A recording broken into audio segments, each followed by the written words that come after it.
future for our nation. Together.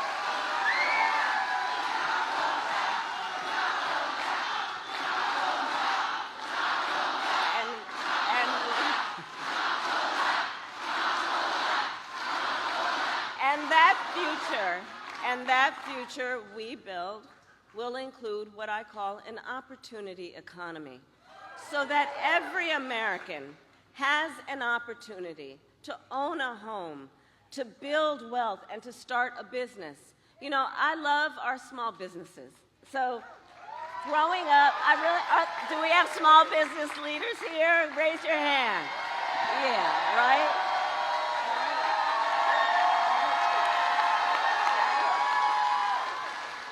So growing up, my sister and me had a mother, excuse me, she passed. But our mother worked long hours. She worked hard, she worked long hours. And my sister Maya and I would go over to Miss Shelton's house. Miss Shelton lived a couple of doors down. And she helped my mother take care of us. And we, in fact, used to call her our second mother. Well, Miss Shelton was a small business owner. And I will tell you, since I was a child, I know the character and the person who is a small business owner. You're not only business leaders, you're civic leaders. You hold the community together. You're part of the fabric of the community, and small business owners are the backbone of America's economy. The backbone of America's economy. Which is why part of my plan that you heard about the other night will give a $50,000 tax deduction to start up small businesses, knowing that not everybody, like my opponent, got handed $40 million on a silver tray and then filed for bankruptcy 6 times. And people sometimes just need the opportunity, because we as Americans do not lack for ambition, for aspiration, for dreams, for the preparedness to do hard work. But not everyone has the opportunity, because not everyone has the access. When I talk about building an opportunity economy, it is grounded in that foundational belief that when given an opportunity, people excel every day. Every day.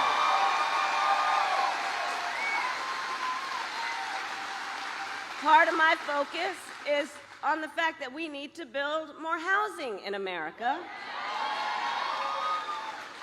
And so we are going to cut red tape and work with the private sector to build 3 million new homes by the end of my first term.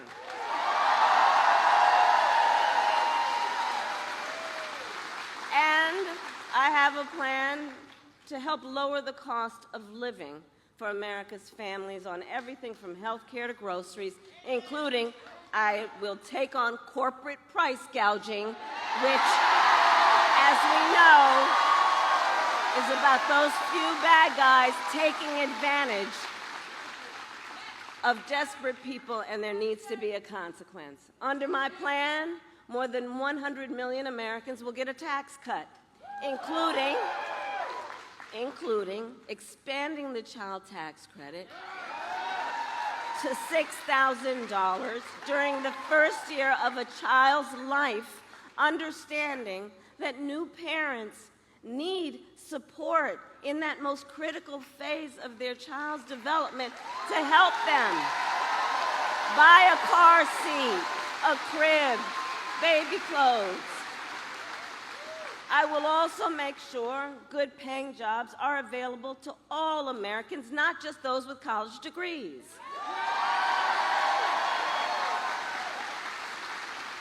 For far too long, our nation has encouraged only one path to success, a 4-year college degree. Our nation needs to recognize the value of other paths, additional paths, such as apprenticeships and technical programs. So as president, I will get rid of the unnecessary degree requirements for federal jobs to increase jobs for folks without a 4-year degree, understanding that requiring a certain degree does not necessarily talk about one's skills. And I will challenge the private sector to do the same.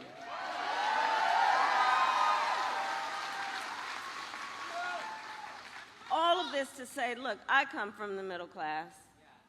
I understand where I come from, and I'm never going to forget that.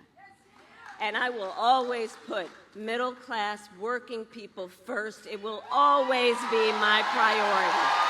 Always be my priority. I know where I come from. I know where I come from.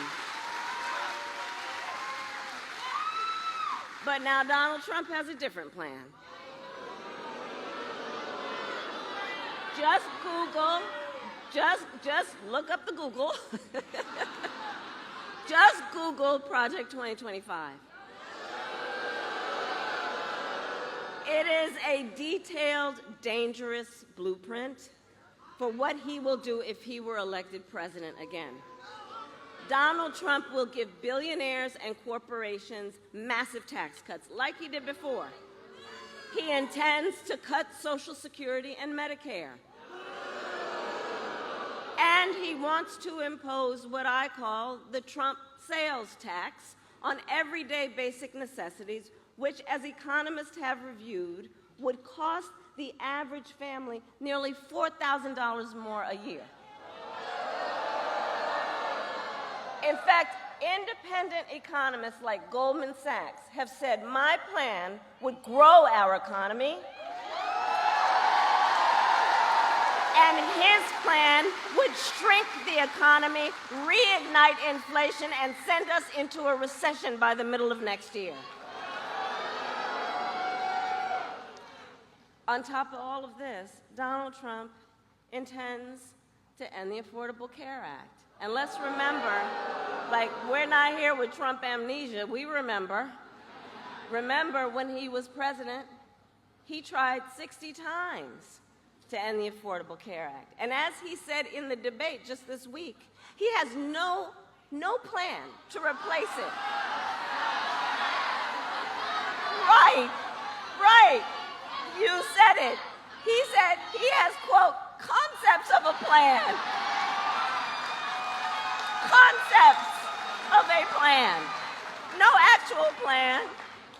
So let's just think about this for a moment. He's going to threaten health insurance for the 45 million people who rely on it based on a concept.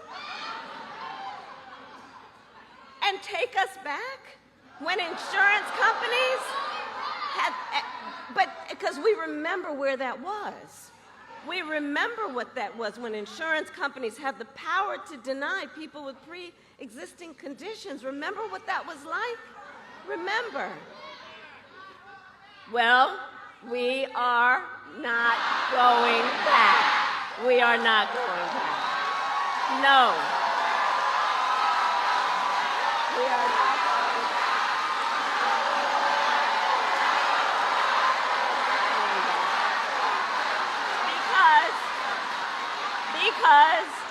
Because ours is a fight for the future.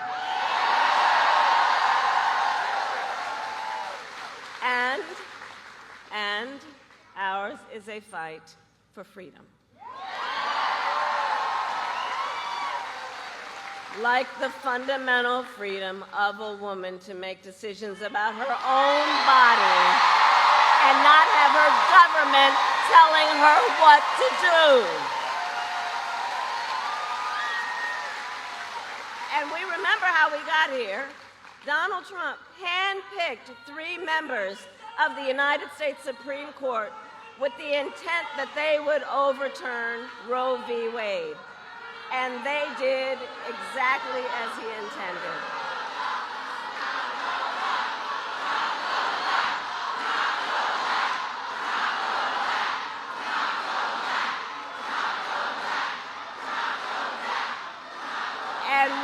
And we understand where we are. We understand where we are.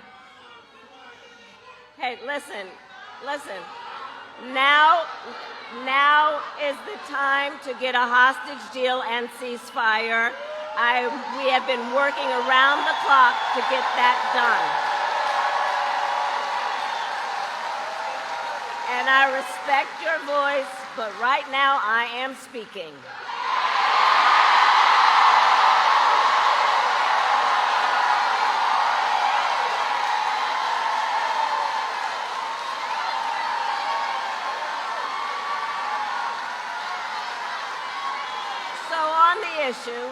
So on the issue of fundamental rights and freedoms, we remember how he selected those members of the Supreme Court to undo Roe v. Wade. They did just as he intended. And what we have seen is in state after state, they passed laws to criminalize healthcare providers, to punish women. Now more than 20 states have a Trump abortion ban. Many with no exceptions for rape and incest, which is immoral. To tell a survivor of a violation to their body that they don't have a right to make a decision about what happens to their body next, that's immoral. And let us agree, one does not have to abandon their faith or deeply held beliefs to agree the government should not be telling her what to do. Not the government. And I will tell you, when Congress passes a bill to restore reproductive freedom, as President of the United States, I will proudly sign it into law. Proudly.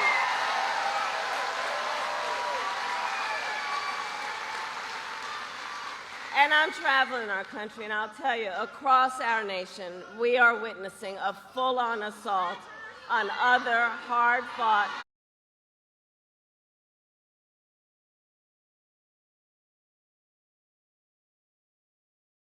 hard-won fundamental freedoms and rights, like the freedom to vote and the freedom to love who you love openly and with pride.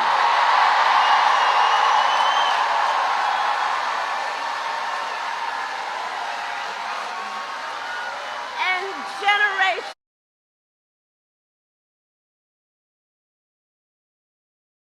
Let's remember who we are as Americans. Generations before us led the fight for freedom.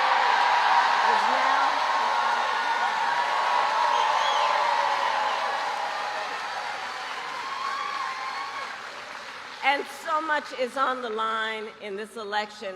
We all know and remember, this is not 2016 or 2020. The stakes are even higher than they were then. Because 2 months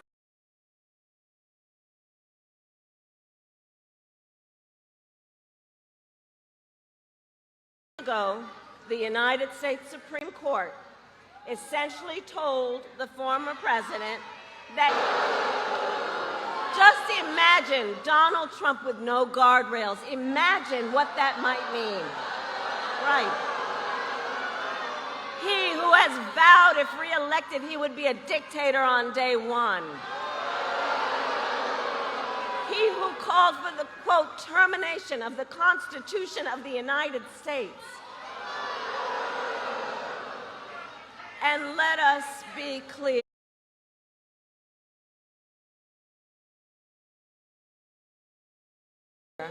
Someone who suggests we should terminate the Constitution of the President of the United States.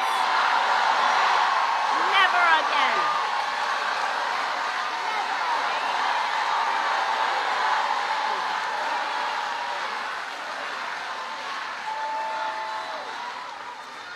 So Pennsylvania, it all comes down to this.